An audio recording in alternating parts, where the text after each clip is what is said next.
Welcome to How to Talk to Kids About Anything with Dr. Robyn Silverman, a podcast loaded with practical tips, powerful scripts, personal stories, and simple steps to make even the toughest conversations easier.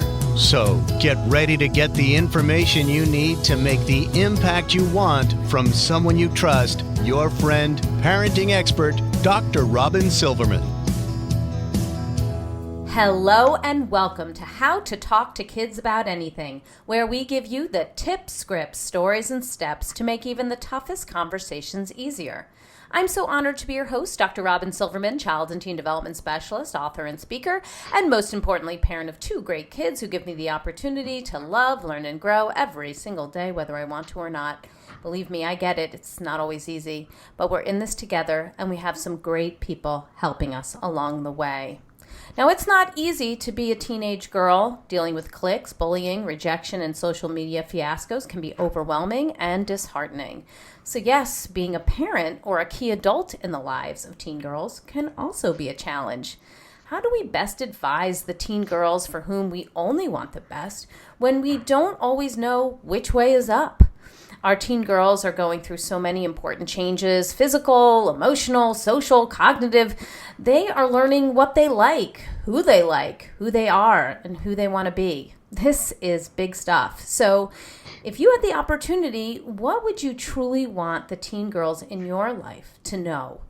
What would you want them to take in about popularity, friendship, relationships, reputation, and belief in themselves? As it turns out, we do have the opportunity to talk to our girls about all of these important areas of development and experience. And if we haven't yet embarked on these discussions, we can start now. Kari Kampakis is a blogger, author, speaker, and columnist from Birmingham. Her two books for teen and tween girls, 10 Ultimate Truths Girls Should Know, and Liked, Whose Approval Are You Living For?, have been used widely across the country by small groups to empower girls through faith. She is also in the process of writing another book on mothers and daughters. Kari's work has been featured on the Huffington Post, The Today Show, along with other national outlets. She and her husband Harry have 4 daughters and a dog named Lola. Learn more by visiting karikampakis.com and finding Kari on Facebook, Instagram, Pinterest, and Twitter. And all of these links will be in the show notes of this show. I am so excited to have you on the show. So welcome, Kari, to How to Talk to Kids About Anything. Thank you for having me, Dr. Robyn. I'm excited to be here.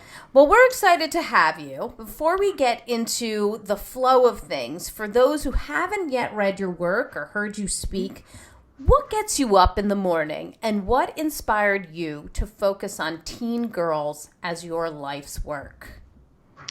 Well, I have 4 daughters, and one is 9 years old. The other 3 are, 2 are teenagers. The third's about to be a teenager. So I would say my 9-year-old is usually the one getting me up in the morning because she's the only one who still wakes up early.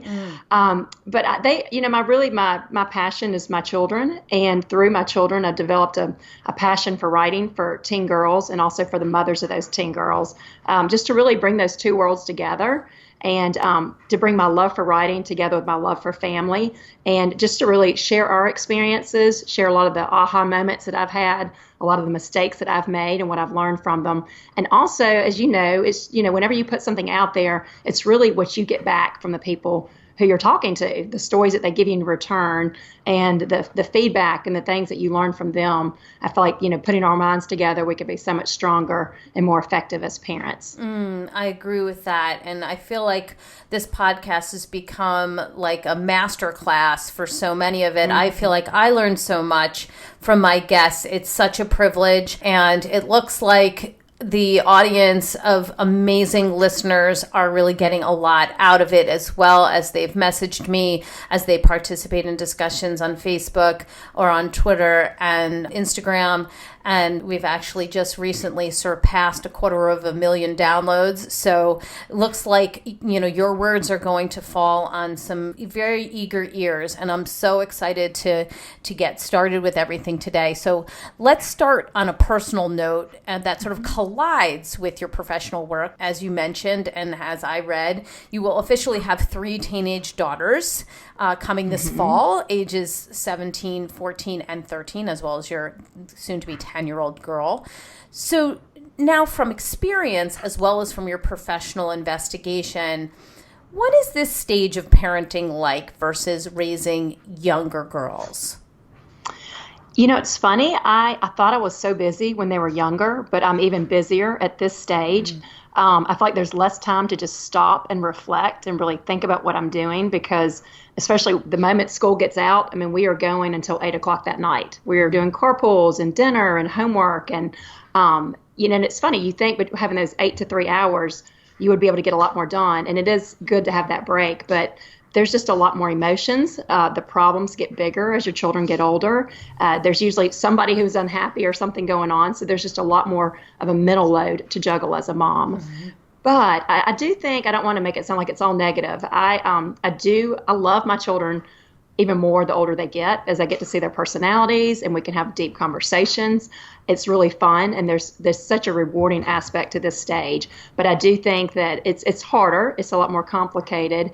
And for me, I feel like it's a little bit harder to find parenting advice because things aren't so cut and dry, and there's a lot more diversity in parenting at this age than when kids were little. And then you're also protecting, your teenager's privacy. And I hear that a lot from moms, that they are struggling with something and they're not sure who to trust or who to open up to, or they want their teenager to keep opening up to them. And so they've got to really be sensitive to protect that privacy, yet they're struggling and need advice. So that's why I think resources like your podcast are so helpful, because it offers those springboards for conversation that parents really need. Well, thank you for saying so. I really appreciate that. And it is so important that all of us come together and provide as much of advice and a sounding board and questions to ponder, as well as a community where parents can ask whatever they have on their minds. I love that in the beginning of your book for girls, you say, I don't know which way your life is swaying right now, whether you're living the dream or gasping for air, but either way, I have some truths to center you. So let's start with the very first truth, which is kindness is more important than popularity. Many of our listeners have daughters or teen girls in their lives. We've got a lot of coaches listening. We've got a lot of teachers listening. And we see what happens when a desire for popularity can make our girls do things or say things that are unkind and frankly counter to who they are, our values and what we hope for them. Sometimes they are on the receiving end of ugly behavior, which is extremely painful to watch. And to know that that's happening. So what's going on here, and what would you want every teen girl to know when they are feeling under pressure to be popular and to be liked by the popular girls? Right. I just think that, you can't go wrong doing what's right. And even if the people all around you are not being kind, even if they're doing the wrong thing, you've got to have that strength of character in doing the right thing. And you may not see a payoff immediately. It may not, usually at that age, girls are not going to be rewarded necessarily for being kind. But as people get older, especially even as they move into high school from the middle school years, I do think a lot of people get smarter. When, once you've been burned by a friend or been around unkind people, you can sometimes learn lessons that just make you decide you never want that again in your life, that from now on you only want kind friends. So I do think in the long run, kindness is not only the right thing to do, but it really leads to better relationships, because when you're friends with kind people, when you're a kind person and you attract those people into your life, those are the friendships that are going to last 20 or 30 years. And what I see a lot of in my work, and it was funny when I wrote this book, I thought most of the struggles that I would hear about from the girls would relate to boys or things like that. But I would say 95% of the emails I get from girls and mothers, it all relates to friendship issues. And a lot of it is issues inside existing friendships, the friend groups that they think, are their good friends. and they're still feeling lonely or left out or excluded. And, it really goes back to kindness. Like what is your goal? Are you wanting to be in the popular crowd, even if they're not going to be kind to you? And I'm not saying that you can't be popular and kind, because in some cases, the kind people are the popular people in that grade. So I think that is definitely possible. But it's really, what is your goal? If you're trying to do anything to get into a group, then you're going to conform to whatever the norm of that group is. Versus if you just want to be kind, you're not only looking at group A over here. You just want to be kind to everyone. You want to cast a wide net and just really have friendships in lots of different areas of your life. And I think ultimately those are the people who end up happiest, that don't have a narrow group of friends. They have lots of friends with lots of different interests, and just a wide network. Yeah, some of the things that I've heard from girls more recently than I ever heard before when I'm presenting is this idea of this friendship group. This is very important these days, this friendship group. I mean, that's even the language they use. Like, I want to make sure I have this friendship group. I want to be in when they're texting, I want to be part of a friendship group. When they're going somewhere, I want to be part of a friendship group. And I have seen and I have heard from girls that they sometimes lose their friendship group because one person has decided that they're on the outs, or they said or did something that somebody didn't like, and they get pushed out somehow. I've also seen it where the interests sort of change, and it's really uncomfortable, where the girls are going in one direction where they're like maybe started drinking or doing something that's counter to what one of the girls in the friendship group are interested in. So what would you say directly to a girl who feels like she's on the outs of a friendship group all of a sudden and feels alone and in pain? That is a great question, and I hear that all the time. And I do think a lot of times girls that are in that position will still do anything they can to get into the good graces of that group. And I'm always like, why do you want to be friends with people who aren't kind to you or who don't like you or don't care that you're around? But I know it's just it's that need that they have to belong. But what I would say is that, you want to have real friends. And you're right, a lot of times these friend groups, they seem like great security, but then as the interests change or people start making different decisions, you start seeing those fissures in there. And I see a lot of that. But I know one girl who got kicked out of her friend group, and she realized that she deserved better. So she decided she just started making new friends, one friend at a time, and kind of did away with that whole concept of finding a new group. Because a lot of these girls, what I see in this day and age is, I think it's from Instagram. They say, oh, this is my tribe. These are my girls. They want that group. And they think there's that security in that group. But somebody turns on them or something happens, they have nowhere to go because they can't get into another group. Yes. It's crazy. It's like gangs or something. Right. It is crazy. It is crazy. It just feels like it's either all or nothing. It's not like, one person was not kind to you and then you move on to another person. There's like an entire group process that has to happen these days. Right. And there's just such loneliness and feeling that everybody has a group except for you. Yes. But what this girl did that I really admired was she just started making friends one by one. And she just started reaching out to girls who were kind and people that she really looked up to and respected. And she started from scratch. And she ended up being really happy. And it helped that she had just turned 16. So she had that ability to say, hey, let's go meet for coffee, or let's go to lunch, or let's go shopping. And I just really think that that's how friendships are built, not by you just inserting yourself into a group, but by you making connections one by one with individuals, developing those strong ties. Because, ultimately, it's great to have a group, but you're going to change, your group is going to change, and there's not as much security in there as you think. So I just think that, just focusing on one-on-one relationships, that's what's going to bring the most happiness. Yes. And if a powerful question of asking, who's one person who you admire, or who's one person who's very kind, or who's one person that you'd like to get to know, is so much easier to take in than what group would you want to be in? Because that's a lot.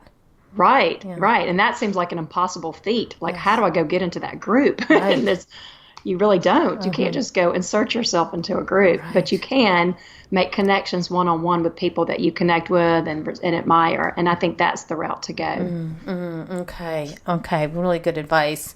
Now, when I work with girls or their moms, or speak to audiences of people who work with girls, and I'm sure you see this too, I often focus on strengths. I mean, I saw that in your book too. And for me, it is exactly where we really need to lie. I believe that young people are assets to be developed, not deficits to be managed. That's how I govern my entire life. So your chapter on confidence in oneself and, your ability to fly really resonated with me, especially the aspect of reframing a feature about oneself that seems to be a burden right now to a teen girl.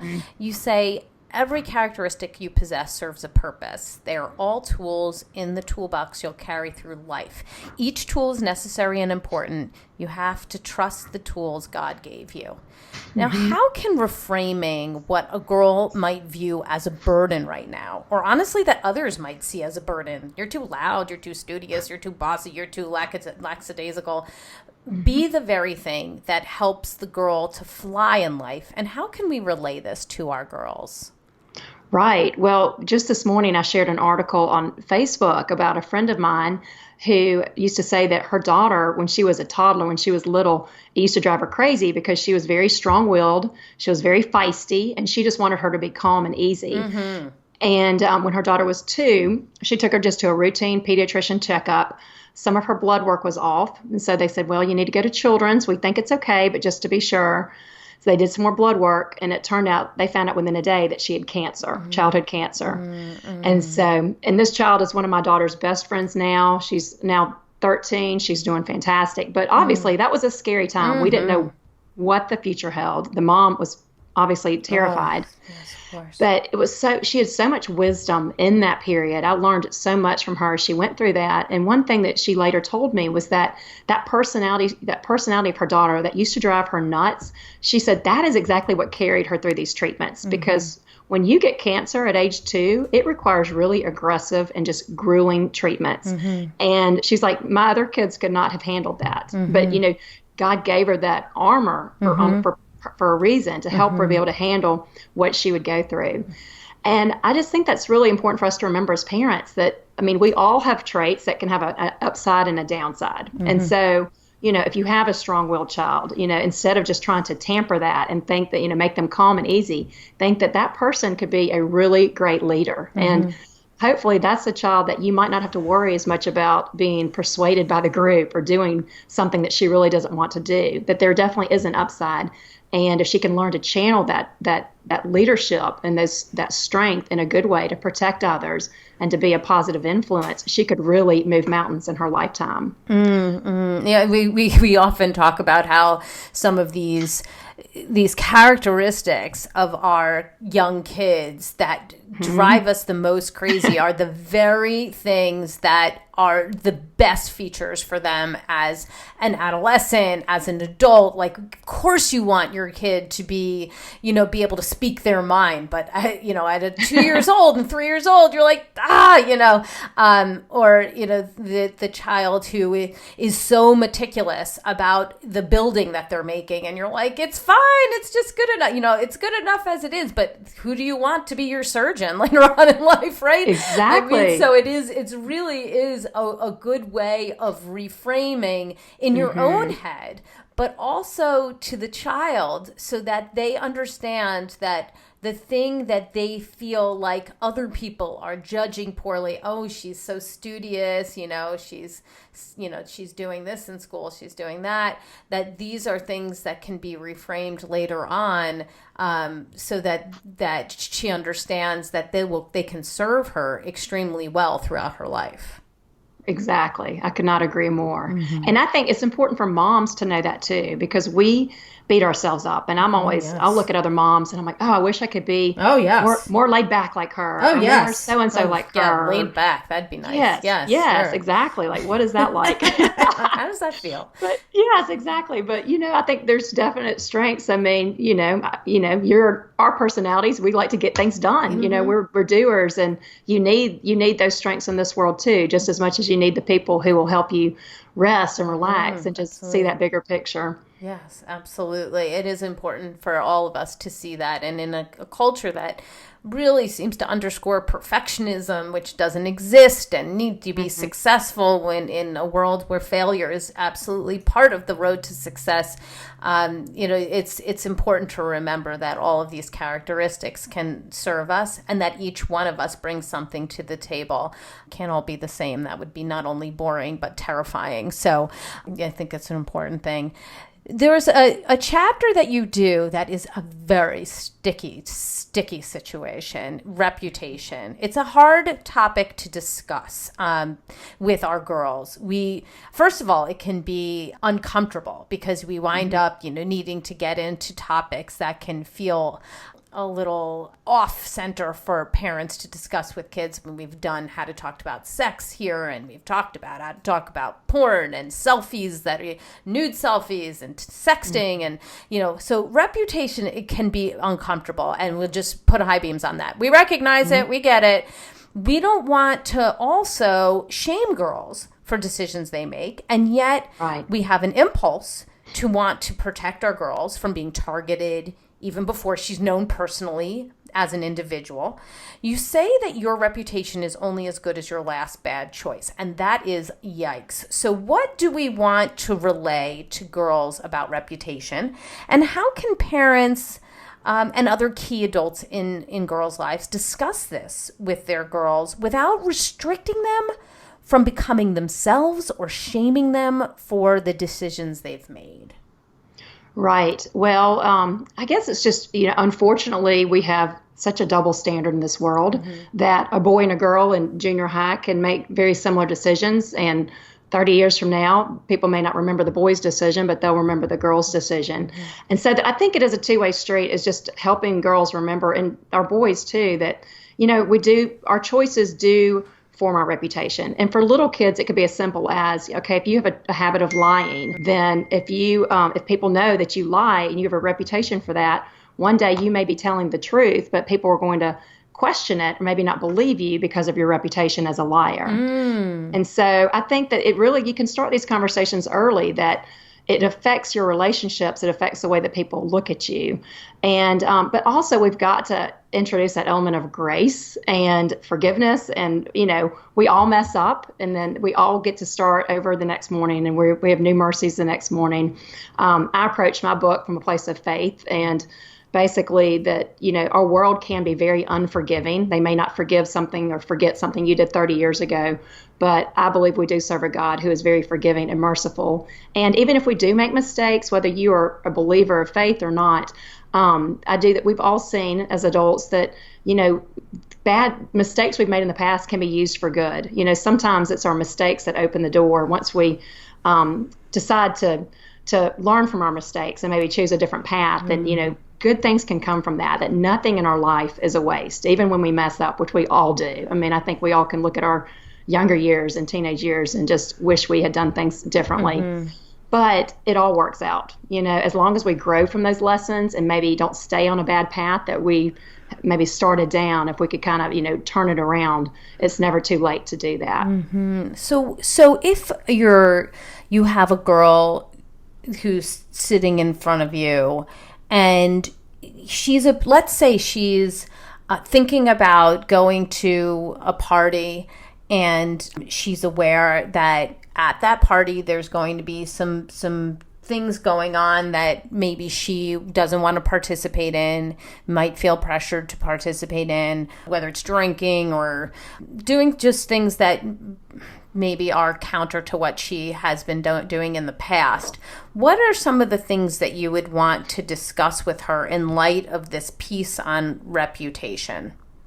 Right. I think something that teenagers and girls especially may not understand is that, where you go and who you hang out with, sometimes you can end up in a situation that you never intended. And it may be a party where some bad things go down and, some bad things happened. And if you're there, you don't want that on your conscience. You don't want, if somebody was hurt or something happened, that, you don't want to be you can end up in a bad situation. Like, here's another example. I went to this situational awareness class with my daughters the other day, preparing for this trip they have coming up with the school.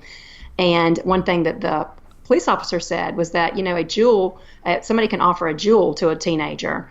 And if there's some form of heroin that you can put into a jewel. And he said one puff of today's heroin can get them blitzed out of their mind. And it just really hit me that, wow, who your friends are and where you go really matters. Because if you're in the wrong place, then sometimes things can happen that, shouldn't happen, that people that you think you can trust, but if they're making bad decisions, they may not think it's it's a big deal to help you make a bad decision, and you may end up going down a road that you really never intended to go down. So I don't know. It's tricky. It's so tricky, and none of us can predict the future or know what's going to happen at every party. But I think that having a spirit of discernment, just really trusting your gut instincts, and if you feel like a party may not be the best place to go that night, then maybe trusting that instinct and not doing that. And of course, making sure your child always knows that you're there to pick them up whenever they want to. Right. You can have a code word or somehow make it clear that no matter what time it is, you're available to pick her up and get her out of the situation, and perhaps even playing out exactly how that would be done if she feels like it's not the right space for her. This idea of reputation, I've spoken about this a bunch of times, especially given online reputations these days, and talking about there were boys who had said some really, really terrible things sort of in a joking manner in a Facebook group, and everybody was involved. Even though they're laughing along, they wound up being reprimanded for being part of that. And those boys who had been admitted to Harvard, actually, they were told they can't come anymore. So even though that was years prior, they wound up getting some really, really harsh consequences from it. So understanding that the choices that you make today may not reflect who you want to be tomorrow or who you are the next, in the next couple of years. So we do need to be careful with it, making sure that we represent ourselves in a way that makes us feel proud and makes us feel confident in who we are. That's such a great point. And when I really think about it, whatever choices a teenager is making, I have such a heart for all of them, because they truly are growing up in a fishbowl. It's so hard. And it's so hard. And one mistake that they make can be immortalized on social media that is tough. Or the internet. And it's not fair, and it's not right. And a lot of, when we talk about reputation, the labels that people give each other, they're not right. It's not, in an ideal world, we wouldn't have this, but we live in a very broken world, a very judgmental world. And one thing I recently saw in a little newsletter close to home was the person said, we live in a world where everything is permissible, but nothing is forgivable. And isn't that good? And I thought, that's right, because our teenagers are told anything goes, you do you live your life, but then there's some invisible line, and as soon as they cross it, all of a sudden they're, the heathen, or they're getting labeled, and it's so hard to break free of that reputation or that label. Once it's there. It's not impossible, but it'll take a lot of work. And that's a lot for a teenager to handle, Yes, exactly. Sue Sheff, who wrote Shame Nation, and I know you've heard of her, and she's been on my podcast. She says, what goes online stays online. There is no rewind. And it's just important for our kids to remember that things that they say may sort of be scattered off with the wind, but things online where they're actually seen and screenshotted and sent, and it can be very difficult to escape them. And you're right, it's not fair, given that teenagers are learning and they're growing and they are going to make mistakes. And certainly I wouldn't want to be immortalized for the things that I did when I was a teenager. Yeah. So as parents and coaches and teachers of teen girls, what would you really hope the key adults know and do and say when it comes to teen girls in their lives, so that they can help them thrive thrive during this stage in life? I mean, if you're a coach or a teacher or a parent and you really want to impress upon them that you're there for them and the key things that you'd want them to know, what would you hope these key adults said to these girls? One thing I have really learned in recent years that I would say is just to really try to have a relationship with them, because teenagers are very relationship driven. And I think there's a Donald Miller quote. He said something like, nobody's going to listen to you if they think that you don't like them. And teenagers are smart. They know when somebody's just trying to jump into their life and give them advice. And so nobody wants to be somebody else's project, or nobody wants somebody just to come in and try to fix them. And that's our tendency as adults and even parents sometimes. And I feel like when I entered the teen years, that was kind of my mentality. Like, I know it all, and I'm, that's, I can do this. And obviously when your kids get older, they start rebelling against that. They're not going to listen to you. And that causes a lot of tension. So it took a lot of soul searching on my part and a lot of looking at my own pride and trying to humble myself to be like, okay, I need a different approach, because this is just driving me and my teenager further apart. And if I want to have a voice in their life, I've got to have a relationship too. So for me, I think the challenge as a parent or coach or anything as for teenagers, well, really, I guess parents are the only ones that have the rules, but to try to have a relationship and also rules, you have to have both. But for somebody that's an outsider, that's a key role in a teenager's life, is to really have a relationship with them. They've got to feel that you see them, that you appreciate them, and that you love them, and that you want what's best for them. Because I think the number one thing, and this is true across the board in every socioeconomic group, is that people want to feel seen. And there are a lot of people walking around today, especially teenagers, that feel invisible. They, they're growing up in this era of superstars, that these teenagers are making 34s on the ACTs and getting into 5 Ivy League schools. And they're like, well, I'm nothing compared to that. And, there's just a lot going on. And even the most popular, I hear across the board, popular, beautiful, it doesn't matter. They still feel like they're underappreciated or that maybe overlooked. And I think a lot of it is that we don't really have that culture of kindness and looking at others. We are, a lot more narcissistic than we were maybe 10 years ago as a society. We spend a lot of time thinking about how people make us feel, but we don't really think about how we're making other people feel. And so as a result, we all end up feeling kind of lonely and disconnected because we're thinking about ourselves a lot, but not really other people. Let that sink in, people. Yeah, that's a hard truth right there, and it's really important for us to realize that it actually helps to put us in a little bit more control of reaching out and saying, though there is an antidote to that, and that is changing the lens. Michelle Borba talks about being, unselfie, making sure that you are looking outward and connecting with others and empathizing with others so that we can create more of a community based on kindness and on empathy, which she truly believes is the answer to bullying, to loneliness, to all the things that are sort of breaking us apart in schools and in our communities today. Right. And I agree completely. And I think even the problems we see, whether it's a group of boys or girls, doing something on the internet that makes their offer to a college be revoked. If we work on those heart issues, if we do work on being more kind and more empathetic, then our choices are going to be different. We're not as likely to go make fun of people and tease people and be that kind of person that make those kind of choices that can really lead to some painful consequences. And speaking of those boys, that actually is one of your truths in your book it sort of stems from the reputation chapter. You talk about interacting with boys, and so much changes between boys and girls and their relationships and how they view one another and how they spend time with one another as girls are entering those teen years. And your truth in that chapter really cuts through when you write, chasing boys doesn't make you cool, it makes you a nuisance. So let's talk about what your view is regarding this and what you would want girls to know about relationships with boys during the teen years.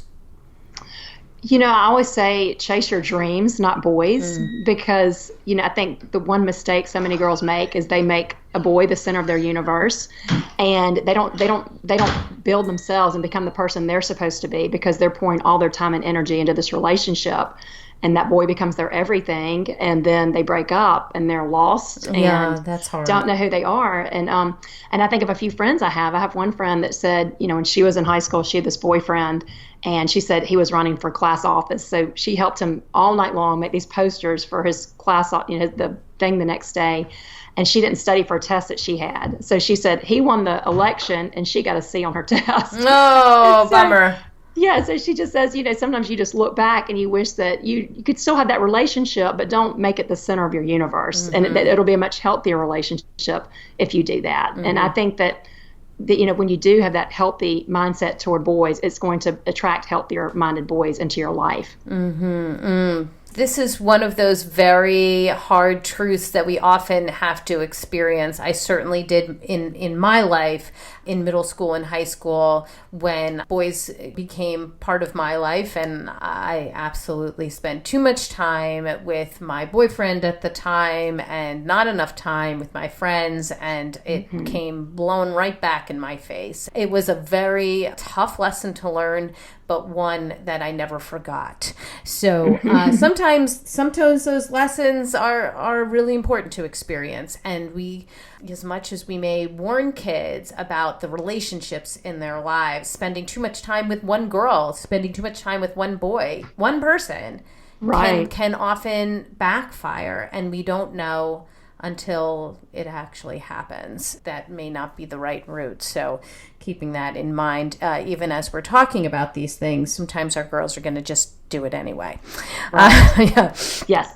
And that's something I've really realized in recent years with teenagers too, is that I feel like we spend those early years planting all the seeds, and then they have it in them, but sometimes it is only through a real life experience of their own that seed is going to sink in. Yes. Yes. You're like, oh, that's what you were talking about. Yes. I remember you talking about that. Yeah. As a mom specifically, or as a key female in a girl's life, we're sort of in a unique position. We've been through it, but we have these connections with our girls in our lives. We want only the best for them, of course.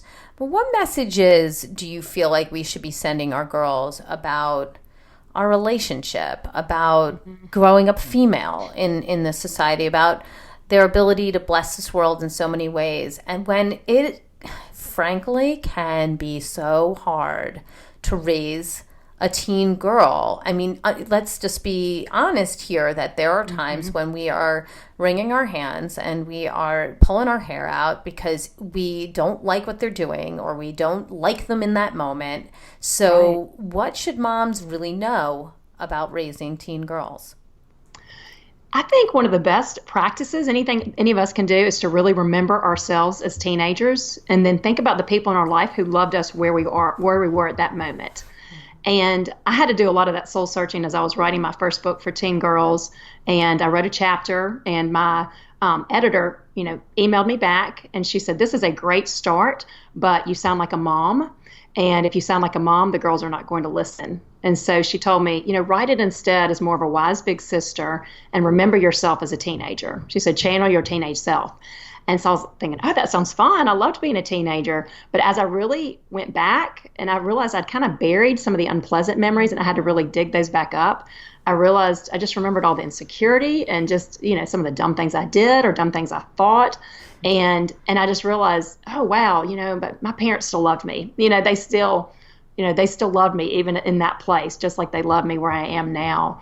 And I really think that's important for us to know as parents, is to just love, whether it's our child or somebody else, love people where they are as they are and see their potential. Know that we all have so much potential than what any of the world can see. And a visual that really drove that home for me was last year my husband and I went to Italy for an anniversary trip, and we saw all the work of Michelangelo, which is just amazing. Mm-hmm. And so when we went to see the David, which is obviously one of his masterpieces, I was crying. It was so amazing. But there were some sculptures around David, and our tour guide told us that, when Michelangelo looked at a block of marble, he said that he could see this figure hidden inside. And that was his goal, was to chip away the stone to get to that figure he saw hidden inside. And in that gallery, there are these half-finished sculptures where you see like half of a person coming out of the stone, and you kind of understand maybe what he was seeing at the time that we couldn't see. And I really think that we're like that as human beings, that we look at each other and we don't see that untapped potential inside. But every human being has so much more inside them than what any of us believe they're made of. And so as for teen girls or whoever, you've got to believe in your inner potential and know that even if nobody else sees it or nobody else is building you up, that it's there. And on the adult side, we can really, talk to these girls and say, this is what I see in you. These are your strengths. I could see you becoming a doctor, or I could see you using your skills of empathy to become a counselor or a psychologist, really helping them see themselves in a new light and building their confidence that way. Yeah. It's vital that we continue to reflect back to our girls the strengths that we see when so often they're told about their faults, their failures are highlighted, and we're wired to see the faults in ourselves and in others. And so it becomes increasingly important to reflect back these strengths, especially when competition is playing out so often in so many areas of our children's lives. And competition is sort of skewed in certain areas.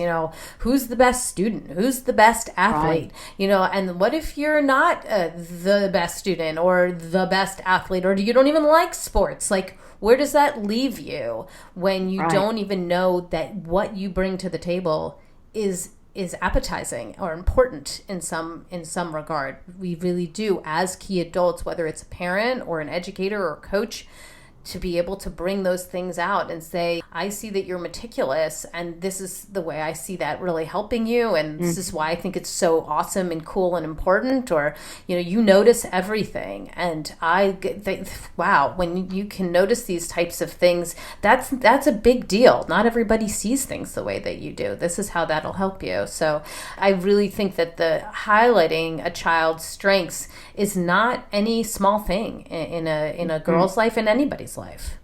I agree. And I think too, I've thought about this a lot in the last year, really emphasizing those invisible gifts, because there's so many people and their gifts are, they're really good at relationships, or they're really empathetic, they're really kind, they're really good at building community.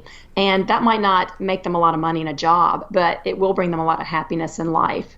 And I do think that those invisible skills are really underestimated, and just helping, children see that, yes, you've got these skills, these visible skills to change the world, but you've also got these invisible skills that can change the world because it's helping you and others build better relationships. And ultimately, all of our happiness, you see all these studies, a 90-year study on happiness, and it really boils down to having warm relationships. Right, those connections, yes. Yes, and so I think that's something that we don't talk about enough with our children, is just, it's great to find success and chase your dreams, but also ultimately what's going to bring you the most joy are the relationships you have in life. And that takes skills to keep those relationships and to love people well. Yes, I agree. And the other sort of flip side of the parenting piece is that, we have to discipline our girls at this age. And I don't mean discipline like back in timeouts and that kind of thing, but there are consequences for actions, and we grapple with this as our children are becoming adults. It can be hard on everybody. We want to advise them, and we want them to make good choices. If your daughter is feeling frustrated with you or hurt by you, or, you just don't get it, understand, and, all of that, what would you hope a parent would say to a girl who, that girl is frustrated with their parent, they're irritated, they feel like he doesn't understand her? What would you hope that the parent says to their girl in this time when they're still needing to be the parent, but they're also trying to create a trusting, loving, wonderful relationship through these teen years? Right. Well, I think that as parents, and I tell my children this, that sometimes we have to make decisions that they're not going to understand. And that's okay. That sometimes they might not understand it now, but my goal is when they're 40, they can look back and be like, okay, now I get it. I know why mom had to make that decision. They'll be in a different place. But when I'm having tension with a daughter too, I have to be their mom, but I also have learned to say, okay, tell me why you're frustrated. And it took me kind of toughening up a little bit to be able to hear that, because it's not easy. We like to believe we're doing a good job and that we don't have room to improve, and we clearly do. But, sometimes I'm like, tell me, what am I not seeing? And so just really listening and hearing them out. And even if I don't agree 100% with what they're saying, probably the majority of the times they will make some valid points that they're like, or you react too quickly, and I'm like, you know what? They're right. I do. And I have learned is if I hear them out and they say certain things, and I admit when they say something and I agree with it, like, you're right. I never really realized that about myself. That's kind of a blind spot that I have. And I'm going to try to work on that. That really changes the relationship, because I think we are so scared to admit that failure, to admit our weaknesses. We think it'll make them think less of us. And I truly believe that it leads to healthy self-reflection, and it leads to a stronger relationship of trust, that they're like, okay, my mom's not totally unreasonable. And it kind of brings their guard down a little bit too.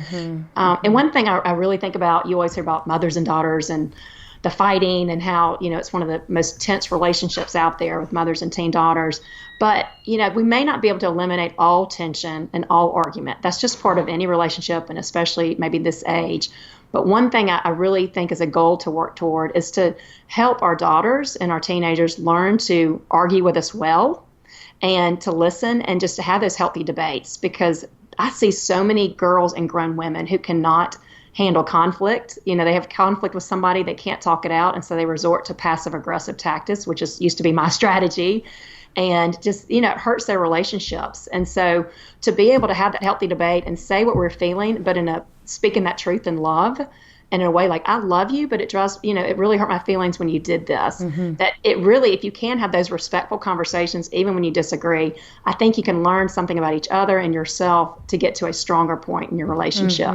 And don't forget, you're still modeling, for your child. And the more that we can admit mistakes and apologize and grow, the more that they give themselves permission to do so. We are not perfect. Parents are far from perfect.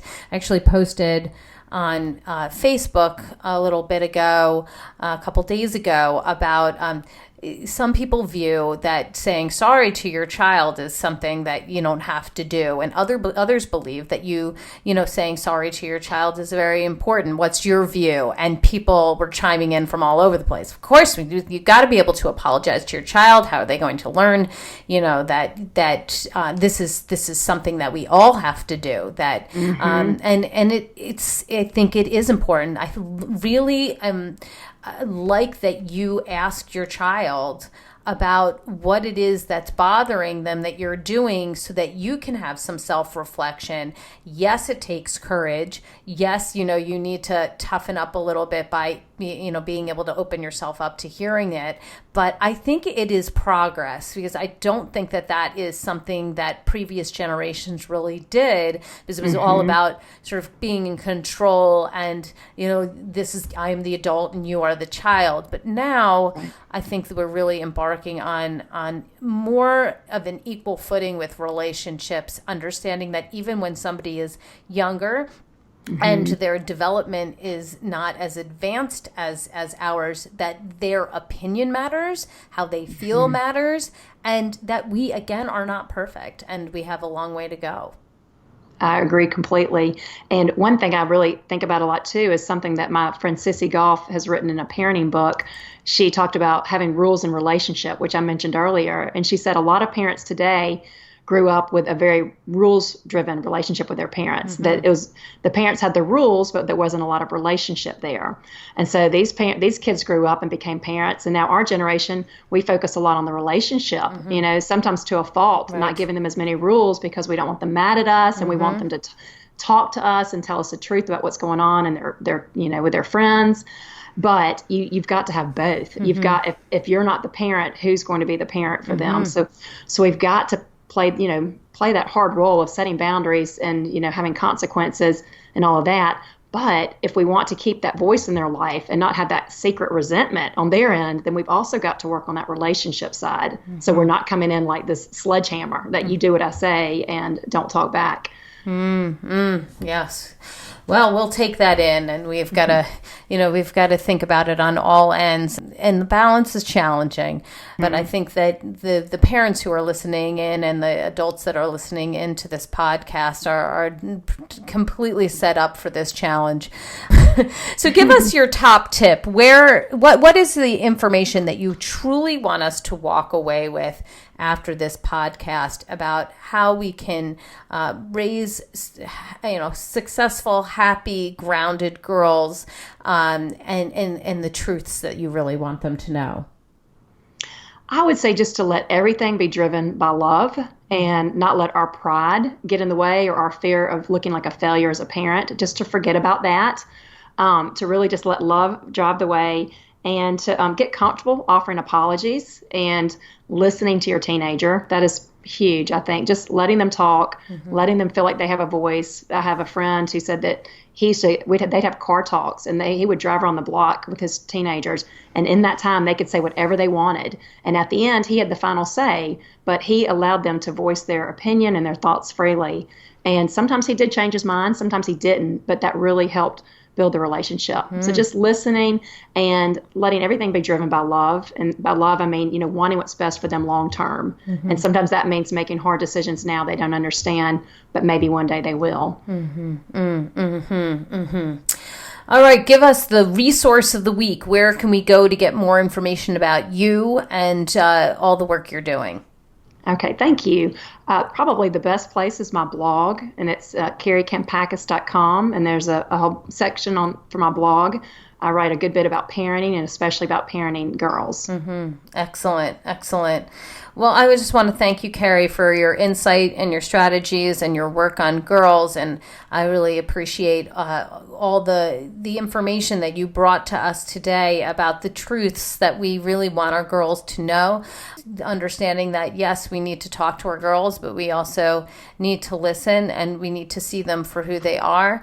We also have to make some hard choices and have some tough conversations that may seem unpleasant, but this is indeed part of raising girls so that they can become the best that they can be, and our relationship can grow and become as strong during the teenage years as it had been during the younger years, and continues to grow into adulthood. So thank you so very much. Thank you. It's been a pleasure. Well, I've got my takeaways, and sweet friends, I know you have yours, so let's discuss them. Come up on Facebook. We can go to the Dr. Robyn Silverman page, or let's chat about it at drrobynsilverman.com or twitter.com/Dr. Robyn. I'm also on Instagram at Dr. Robyn Silverman. I'll be going back and forth with Kari Kampakis about all the great things that she's doing. I'll be creating memes on some of the things that she said so that we can share them throughout the internet and make sure people know about these great truths that we want our girls to know. And if you love this podcast, I hope you'll go up to iTunes and rate and review it so other people can learn about all the great things that Kari is doing, and also hear about the podcast. The more that you provide a review and you rate it and you let people know about it, the more the parents in our lives, the teachers in our lives, the coaches in our kids' lives are going to have the top-notch information from the best experts all across the board. I truly appreciate it. That's all the time we have for today, my fellow parents, leaders, and educators. Thank you so much for tuning in to How to Talk to Kids About Anything. For more information on books, articles, speaking engagements, or curriculum, please visit drrobynsilverman.com. So many great podcasts up there, and the show notes to this podcast will be up there as well. I look forward to weathering the storms and enjoying the sunny side of life together. And please remember, even on the days when you fall short, you've got this. You're here. You're getting the information you need. I know it's not easy, but never forget there's always tomorrow. Parenting is the ultimate do-over. Perhaps you heard something today where you realize, oh, I've got to have that conversation, or I did that and I didn't do it well. That's okay. We all make mistakes. We can always move forward, and we can always try again. I see you, and I'm right there with you. And as there are moments when we doubt our know-how, our choices, and our sweet sanity, please know you are 10 times the parents you think you are. Until next time, this is Dr. Robyn Silverman with How to Talk to Kids About Anything. Please tune in again and keep connecting through conversation. See you next week. You've been listening to How to Talk to Kids About Anything with Dr. Robyn Silverman. For more information,